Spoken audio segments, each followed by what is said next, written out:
अब एक सरसरी नज़र संक्षिप्त में सार्क के कार्यों पर डाल दें। सार्क ने क्या क्या काम किए हैं जब से इसकी स्थापना हुई है 1985, यानी अभी तक लगभग इसके 35 वर्ष हो चुके हैं। 35 वर्ष के काल में इसने क्या क्या कार्य किए। पहला, क्षेत्रीय जनता के कल्याण और जीवन स्तर के सुधार के लिए कई कार्य किए। कार्यों पर हम विस्तार से न जाएं, पर इतना जानें कि जनता के विकास और उनके कल्याण के कार्य। दूसरा, आर्थिक, सामाजिक तथा सांस्कृतिक विकास के लिए कई कार्य किए। आर्थिक, सामाजिक और सांस्कृतिक। तीसरा, पर्यावरण के क्षेत्र में इसने बहुत महत्वपूर्ण काम किया है और टेक्निकल समिति के माध्यम से किया है, क्योंकि 21वीं शताब्दी में 20वीं-21वीं शताब्दी में पर्यावरण का मुद्दा एक विश्वव्यापी मुद्दा, एक बहुत बड़ी समस्या बन बैठा है। पर्यावरण से जिस प्रकार दुनिया खेल रही है विकास के नाम पर, वह एक बहुत बड़ी चिंता का विषय बन चुका है। बढ़ते हुए ग्लेशियर, बहते हुए ग्लेशियरों की संख्या बढ़ गई है। महासागरों में जो जल का स्तर है वह ऊपर जा चुका है। विश्व का तापमान का औसत बढ़ चुका है। लाखों पेड़ प्रतिवर्ष विकास के नाम पर काटे जा रहे हैं। भूमि दर भूमि सीमेंट का कार्य हो रहा है। इन सब के मद्देनजर रखते पर्यावरण का बैलेंस कैसे बनाए रखना, इसको लेकर टेक्निकल समिति जो बनी है उसने बहुत अहम काम किया है पर्यावरण के क्षेत्र में। उसके बाद चौथा कार्य, कृषि, दूरसंचार और शिक्षा के क्षेत्र में भी कई काम हुए हैं। यद्यपि इस क्षेत्र में बहुत काम की गुंजाइश है और बहुत होना है। जितनी गुंजाइश है उसकी तुलना में शिक्षा, कृषि और दूरसंचार के क्षेत्र में बहुत कम काम हुआ है, लेकिन एक शुरुआत हुई है। और चूंकि इस क्षेत्र का मुख्य मुद्दा, इस क्षेत्र का मुख्य जो व्यवसाय है वह कृषि है और मुख्य समस्या शिक्षा है, इस क्षेत्र में सार्क को बहुत कार्य करना है। अगला, साफ्टा की स्थापना, संधि। साफ्टा जो संधि हुई जिसमें मुक्त व्यापार प्रारंभ होने का प्रस्ताव हुआ है। अभी तक वैसे ये पूर्ण रूपेण लागू नहीं हो पाया है, कई तकनीकी समस्याएं आ रही हैं, लेकिन एक प्रस्ताव तो बना है जिसे कम से कम सैद्धांतिक तौर पर सार्क देशों ने स्वीकार कर लिया है। छठवां बिंदु, सार्क के देशों द्वारा जो कार्य किया गया वह है आतंकवाद को समाप्त करने के लिए सामूहिक प्रयास। इस दिशा में भी बहुत सी कमियां हैं। राज्याध्यक्षों ने विभिन्न देशों के समय समय पर आतंकवाद का मुद्दा उठाया है इस मंच पर, लेकिन दुर्भाग्य से दक्षिण एशियाई क्षेत्र आतंकवाद का, बढ़ते हुए आतंकवाद का एक अड्डा बन रहा है। सार्क के बीच में एक चिंता का विषय है और इसको लेकर भी सामूहिक प्रयत्न, सामूहिक प्रयास करने की गुंजाइश है और कुछ प्रयास किए भी जा रहे हैं। सातवां बिंदु, परमाणु निःशस्त्रीकरण के कार्य में सर्वोच्च प्राथमिकता देने का निश्चय। परमाणु निःशस्त्रीकरण, इस सार्क देश की यदि बात करें तो इन सार्क देशों में दो देश हैं जिनके पास परमाणु अस्त्र बनाने की क्षमता है, वह है भारत और पाकिस्तान। और इसी परमाणु शक्ति के कारण ही भारत और पाकिस्तान एक दूसरे से बहुत टकराते हैं। मुद्दा रहता है कश्मीर का और टकराहट होती है परमाणु शक्ति होने के नाते। तो इसलिए परमाणु निःशस्त्रीकरण को लेकर भी सार्क में चिंता होती है और प्रयास होते रहे हैं कि इस क्षेत्र को मुक्त किया जाए। उसके बाद आपसी तनाव दूर करने के कई बार प्रयास हुए हैं कई मुद्दों को लेकर और सफल तरीके से इसके निराकरण किए गए हैं। और अंतिम है नशीले पदार्थों के कारोबार पर नियंत्रण। नशीले पदार्थ की यदि बात करें तो मैंने बताया अफ़गानिस्तान विश्व में सबसे ज़्यादा अफ़ीम पैदा करने वाले देशों में है और अफ़गानिस्तान के माध्यम से पाकिस्तान और भारत में दुर्भाग्य से पंजाब, ये वे क्षेत्र हैं जहां अफीम का धंधा बहुत हो रहा है गैर कानूनी तरीके से। और नेपाल, बांग्लादेश, म्यांमार, इन देशों में भी इस तरह के जो ड्रग्स हैं इसकी प्रचुरता बढ़ते जा रही है। तो इस पे नियंत्रण के लिए बात कही गई है, वैसे सार्थक प्रयास अभी नहीं दिखाई दे रहे हैं। अब यदि इनके प्रयासों की हम, ये तो इनके हुए कार्य, हम कैसा मानते हैं इनके कार्यों को, क्या समीक्षा की बात, समीक्षा का अर्थ होता है कि कुल मिलाकर सार्क कैसा रहा, क्या खोया क्या पाया, क्या सार्क को हम असफल माने, क्या सार्क को हम सफल माने, क्या सार्क को हम पार्टली असफल और पार्टली सफल माने, क्या हम सोचते हैं सार्क के बारे में। तो समीक्षा यदि करें तो हम ये मानेंगे कि इसके मूल उद्देश्यों की जब बात की गई थी तो बड़ी आशा जगी थी कि सार्क एक बहुत सफल मंच होगा, क्योंकि उद्देश्य तो बड़े लॉफ्टी थे, जैसा मैंने जो शब्द यूज़ किया LOFTY, लॉफ्टी उद्देश्य थे। लेकिन समस्याओं का समाधान उस हद तक नहीं हो पाया है जैसी कि सार्क से अपेक्षा थी। 1985 में जब इसकी स्थापना की गई थी तो बहुत उम्मीदें जगी थी, बहुत आशाएं हुई थी और लगा था कि सहयोग की भावना इस क्षेत्र में सुदृढ़ होंगी, मजबूत होंगी, मित्रता बढ़ेगी और अपनी समस्याओं का समाधान ये लोग स्वयं निकाल लेंगे। वास्तव में जो दक्षेश है, सार्क है, वो आर्थिक, सामाजिक और सांस्कृतिक मामलों में उसने काफ़ी कुछ सफलता पाई है, आर्थिक, सामाजिक और सांस्कृतिक मामलों में। लेकिन संगठन से अभी तक कोई सार्थक उपलब्धि नहीं है। अर्थात सांस्कृतिक मामलों में, सामाजिक मामलों में एक दूसरे देश के प्रति संबंध बेहतर हुए हैं, लेकिन यदि हम ऐसी बात करें सामूहिक आत्मनिर्भरता की तो कोई विशेष उपलब्धि नहीं मिली है, कोई विशेष सफलता नहीं है। अंतर्राष्ट्रीय संगठन के रूप में ये बढ़ तो रहा है, विश्व के मंच में इसकी जो स्वीकृति है, इसकी जो अहमियत है सार्क की, वो बढ़ी है, लेकिन सफलता के नाम से कोई विशेष उपलब्धि अभी तक नज़र नहीं आती। इसका मूल कारण क्या है? इसका मूल कारण है पूर्ण सहयोग का अभाव। विश्व राजनीति हावी नज़र होते आती है। विश्व की जो महाशक्तियां हैं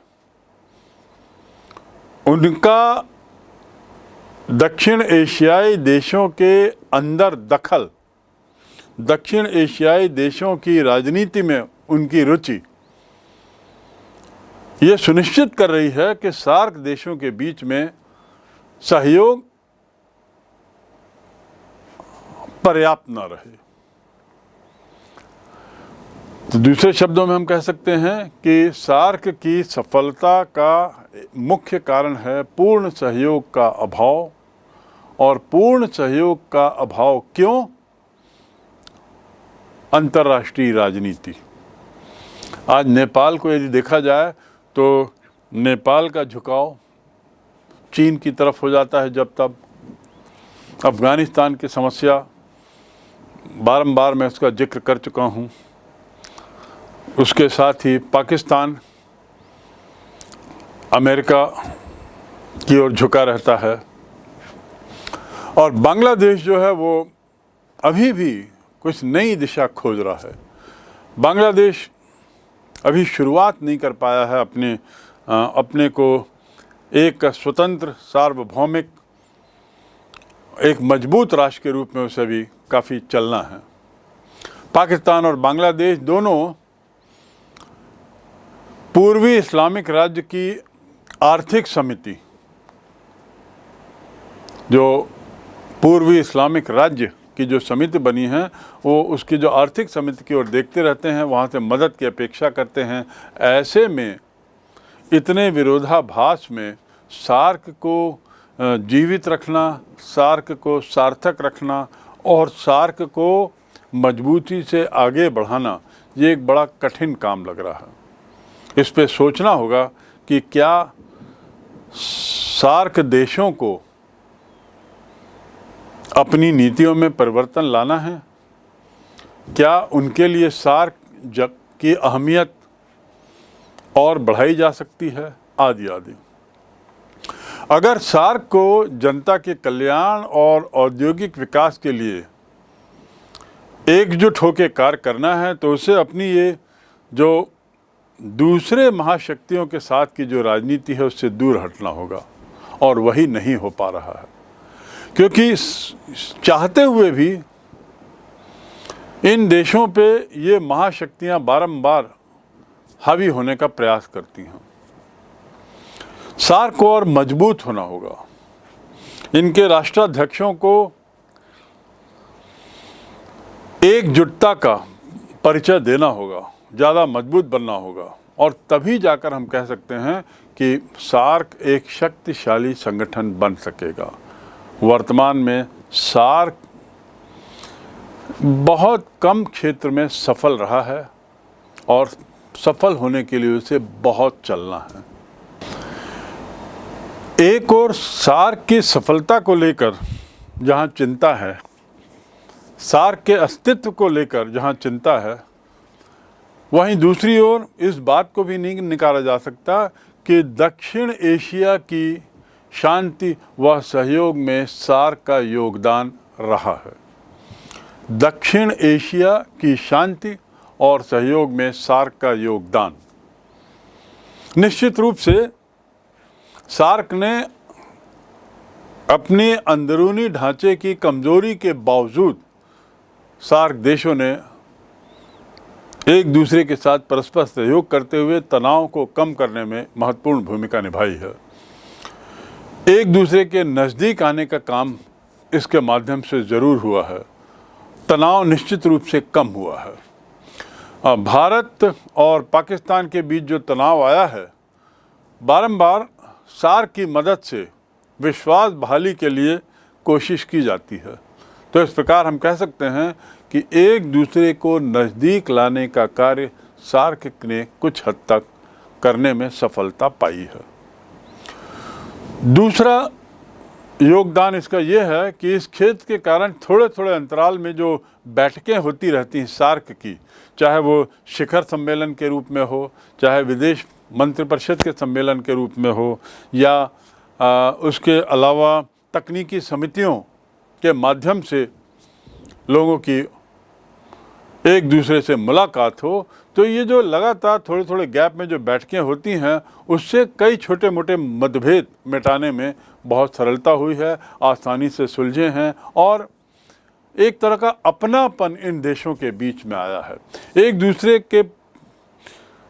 दूसरे के प्रति झुकाव बढ़ा है, परस्पर संबंध बढ़े हैं, और ये सब इसलिए क्योंकि सार्क के बैनर के तले जो समितियां बनी हैं, जो संगठन बने हैं, जो इसका प्रशासनिक कार्यालय है, प्रशासनिक अधिकारी हैं, इन लोगों की आवाजाही ने विभिन्न सार्क देशों को एक दूसरे से निकट लाया है।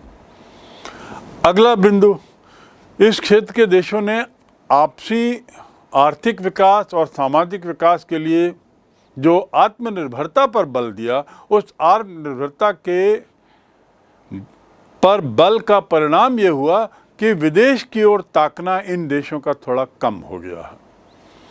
आत्मनिर्भरता पर इन देशों के द्वारा बल दिए जाने का परिणाम विदेशियों की ओर ताकना कम हुआ, विदेशियों का प्रभाव थोड़ा कम होना, और उसके बदले अब ये देश कुछ हद तक सार्क के बैनर के तले ही आत्मनिर्भरता का प्रयास कर रहे हैं, जो निश्चित रूप से इस क्षेत्र की शांति और सहयोग में सार्क का योगदान माना जा सकता है। अगला बिंदु है कि अन्न भंडार इस क्षेत्र में पर्याप्त है, अन्न का पर्याप्त भंडार है, लेकिन उसके बावजूद अकाल के कारण, बाढ़ के कारण और कुछ अन्य समस्याओं के कारण जब समस्या होती है तो ये क्षेत्र एक दूसरे की भावना को की कद्र करते हुए अन्न भंडार को शेयर करते हैं और इस प्रकार एक संरक्षित अन्न भंडार की जो स्थापना सार्क के अंतर्गत की गई है, उसने इस क्षेत्र के हजारों लाखों लोगों को भूखमरी से मरने से बचाया है। तो निश्चित रूप से इस क्षेत्र में भी इस भंडारण की स्थापना के कारण शांति का माहौल बना है। 2004 में जो साफ्टा की संधि हुई थी वह एक बहुत बड़ा लैंडमार्क था। साफ्टा की संधि के माध्यम से इन देशों ने मुक्त व्यापार के प्रति अपनी प्रतिबद्धता दिखाई, वादा तो किया, सीमा रेखा के आर पार मुक्त व्यापार के लिए सहमत हुए, जो निश्चित रूप से शांति और सहयोग की दिशा में एक बहुत अच्छा प्रयास है। दुर्भाग्य से साफ्टा लागू पूरी तरह नहीं हो पाया है, दुर्भाग्य से उसमें बहुत सारी बाधाएं हैं, लेकिन 2006 1 जनवरी को प्रभावी होने के बावजूद भी इसमें कुछ दिक्कतें हैं। सीमा शुल्क को लेकर कुछ विवाद होते हैं, लेकिन 2007 तक 20% करने का जो लक्ष्य रखा गया था वह पूरा हो गया है। तो ये साफ्टा की स्थापना या साफ्टा का समझौता एक बहुत अहम मील का पत्थर है। अंतिम जो बात हम शांति और सहयोग में योगदान की सार के द्वारा करें तो वो ये है कि साफ्टा के माध्यम से दक्षिण एशियाई देशों को बहुत लाभ हुआ है। लाभ किस तरीके का? व्यापार के क्षेत्र में तो हुआ ही, जिसका मैंने पूर्व में जिक्र किया है। इसका राजनीतिक फायदा भी हुआ है। राजनीतिक मामलों में भी साफ्टा के कारण सहयोग में वृद्धि हुई है। तो इसका कुल मिला के निष्कर्ष ये कि भारत सार्क में अपनी महत्वपूर्ण भूमिका निभाता रहा है। उसके अलावा चार्टर के और मजबूत होने की अपेक्षा है और अंत में कि भारत पाकिस्तान के बीच के झगड़े, जिसमें सतत रूप से दोनों के बीच में तलवारें चलती रहती हैं, उसके बावजूद भी सार्क के मंच ने इस क्षेत्र में शांति और सहयोग को आगे बढ़ाने में बहुत महत्वपूर्ण योगदान दिया है। सार्क कितना सफल, कितना असफल? सफलता भी ऐसी नहीं जिसे हम एक उपलब्धि मान लें। असफलता के कारणों का विवेचन भी हो चुका। अब एक अंतिम बिंदु जिस पर हम आ सकते हैं वो है कि दक्षिण एशिया में जो सार्क के उद्देश्य हैं उसकी पूर्ति कैसे की जाए। दूसरे शब्दों में दक्षिण एशिया में शांति और सहयोग बढ़ाने के क्या तरीके हैं, क्या किया जाए। पहला, राजनीतिक स्थिरता कायम करने की ज़रूरत है। राजनीतिक स्थिरता कायम करने की ज़रूरत है। दूसरा, आतंकवाद की समस्या का निराकरण करना ज़रूरी है। सार्क के देशों में ये बढ़ता आतंकवाद एक बहुत गहरी समस्या बन गई है। तीसरा, नई नई जो समस्याएं जो आ रही हैं इसे मिलजुल कर सुलझाने की समस्या है, जो कई बार नहीं हो पाती, तो ये करना होगा। चौथा तरीका जिसके माध्यम से सार्क को मजबूत किया जा सकता है वह है निर्धनता, बेरोजगारी और शिक्षा पर एक समग्र प्रयास। मैं पुनः दोहरा दूं, निर्धनता, बेरोजगारी और शिक्षा पर समग्र प्रयास, एकजुट प्रयास की ज़रूरत है, यानी सहयोग की ज़रूरत है। और अगला बिंदु, साफ्टा को जो एक बहुत महत्वपूर्ण मील का पत्थर है, जिसे मैं बारंबार यही शब्द यूज़ कर रहा हूँ, साफ्टा को पूर्ण रूप से लागू करने की ज़रूरत है। और अंतिम तरीका शांति और सहयोग बढ़ाने का, जो ड्रग्स का जो बढ़ता व्यापार है इस क्षेत्र में, उस पर नियंत्रण की ज़रूरत है। तो यदि हम ये 6-7 तरीके अपनाएं तो विश्वास है कि सार्क मजबूत होगा। दक्षिण एशियाई देशों में आर्थिक वैश्वीकरण का भी प्रभाव पड़ा है। आर्थिक वैश्वीकरण अर्थात क्या, इकोनॉमिक ग्लोबलाइजेशन। और इकोनॉमिक ग्लोबलाइजेशन के का ही असर था कि साफ्टा जैसी संधि पर हस्ताक्षर हुए। दक्षिण एशियाई मुक्त व्यापार क्षेत्र 2002 में इसे हमने घोषित तो किया, लेकिन लागू कब किया? 1 जनवरी 2006। और इसके अंतर्गत सीमा शुल्क में कटौती की बात हुई, 20% कटौती और कुछ अन्य मुद्दों पर भी व्यापार को सुलभ करने का प्रयास हुआ, लेकिन इसमें हम पूर्ण रूप से सफल अभी नहीं हो पाए हैं। लेकिन ये तय है कि विश्व आर्थिक वैश्वीकरण का ही प्रभाव था कि दक्षिण एशियाई देशों ने साफ्टा जैसी संधि पर हस्ताक्षर किए और अपनी सहमति जताई।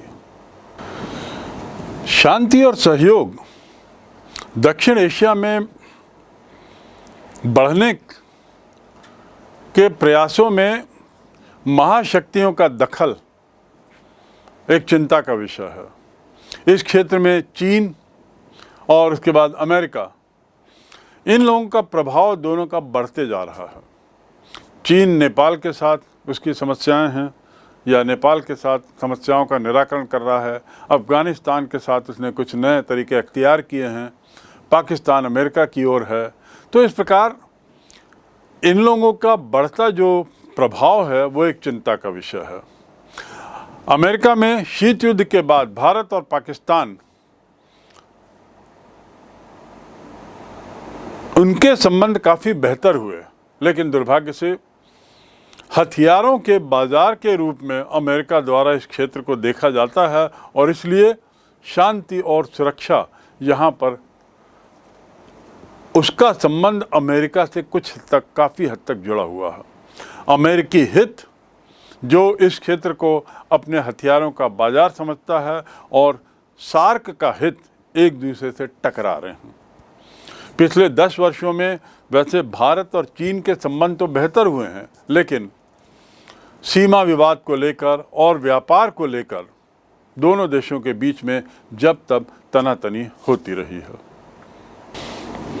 दक्षिण एशियाई देश और दक्षिण एशिया की समस्याएं, इसके विवेचन के बाद, पूरी तरह से गहन अध्ययन के बाद, कुछ महत्वपूर्ण बिंदुओं को एक बार आपको स्मरण में लाना जरूरी है। तो उन बिंदुओं को थोड़ा सा हम अध्याय की समाप्ति में थोड़ा उन पर नज़र डालें। पहला कि दक्षिण एशिया के 9 देश हैं। कितने देश हैं? 9, जिसमें एक म्यांमार सार्क का सदस्य नहीं है और 8वां देश सार्क का सदस्य बनने वाला अफगानिस्तान है। दूसरा, दक्षिण एशिया का एक प्रमुख देश चीन भी है, लेकिन उसे इस क्षेत्र का दक्षिण एशिया का अंग नहीं माना जाता। तीसरा बिंदु, भारत और श्रीलंका 2 सामान्य राजनीतिक ऐतिहासिक विशेषताएं हैं भारत और श्रीलंका के संबंधों के लिए। दोनों इंग्लैंड के अधीन रहे पूर्व में और दोनों हमेशा लोकतांत्रिक रहे। चौथा, भारत की विदेश नीति सहयोग पर आधारित है, सौहार्द पर आधारित है सदैव। 5वां, पड़ोसी राष्ट्रों के साथ संबंध बनाने के लिए भारत सदैव इच्छुक रहा है, पर दुर्भाग्य से दूसरे देश किन्हीं कारणों से हमें अविश्वास की नज़र से देखते हैं। अगला, भारत और नेपाल। इसमें नेपाल भारत और चीन दोनों से लाभ लेना चाहता है और इसी का परिणाम है कि भारत को वो शंका की दृष्टि से देखता है और जब तब गतिरोध उत्पन्न होते रहता है। यद्यपि भारत के लिए श्रीलंका के साथ संबंध होना एक बहुत महत्वपूर्ण मुद्दा है। भारत और श्रीलंका, इनके बीच इस क्षेत्र में सर्वश्रेष्ठ संबंध हैं और चरम सीमा पर हैं। इनके बीच अत्यधिक सौहार्दता और मधुरता बनी हुई है। बांग्लादेश के साथ भारत के संबंध उतार चढ़ाव पे रहे हैं और धीरे धीरे ये दोस्ताना दिशा में बढ़ रहे हैं। दक्षिण एशिया की यदि बात करें तो भारत और पाकिस्तान के संबंधों की चर्चा किए बिना ये अध्याय पूरा तो हो ही नहीं सकता। और रही भारत और पाकिस्तान के संबंधों की बात, तो मधुरता तो एक दिवा स्वप्न ही नजर आती है, क्योंकि इन दोनों के मध्य कोई एक समस्याएं नहीं बल्कि समस्याओं का भंडार है और उन सब समस्याओं में जटिलता है। परिणाम क्या हो रहा है कि इस जटिलता के कारण संबंधों के सामान्य होने में, उसको नॉर्मलाइज करने में अनेकों बाधाएं आ रही हैं, और सबसे ऊपर अंतर्राष्ट्रीय राजनीति। अगला बिंदु साफ्टा यानी दक्षिण एशियाई मुक्त व्यापार क्षेत्र। इस पर विस्तार से बताने की यहाँ जरूरत नहीं है। अगला बिंदु उसके बाद सार्क यानी south Asian association for regional cooperation. ये भी एक बहुत महत्वपूर्ण संस्था है जिसके बारे में विस्तार से बता दिया गया है। 1985 में इसकी स्थापना हुई थी और अमेरिका, रूस और चीन जैसी महाशक्तियों के हस्तक्षेप के कारण सार्क उतना विकसित नहीं हो पाया, उतना मजबूत नहीं हो पाया जितनी अपेक्षा थी। और अंतिम बात कि साफ्टा और जो एग्रीमेंट है, इसकी स्थापना होने से एक तरीके से हम ग्लोबल वैश्विक व्यापार की दिशा में सोचने लगे हैं। ये एक बहुत अच्छी शुरुआत है। तो उपलब्धि की यदि बात करें, सार्क के उपलब्धि की, तो साफ्टा की सोच और उस पर इन सदस्यों की सहमति होना, हस्ताक्षर होना, ये स्वयं में एक अच्छी उपलब्धि है। इस प्रकार ये अध्याय जिस पर दक्षिण एशिया पर आपको प्रकाश डाला गया, वो पूर्ण रूप से अब यहाँ समाप्त होता है।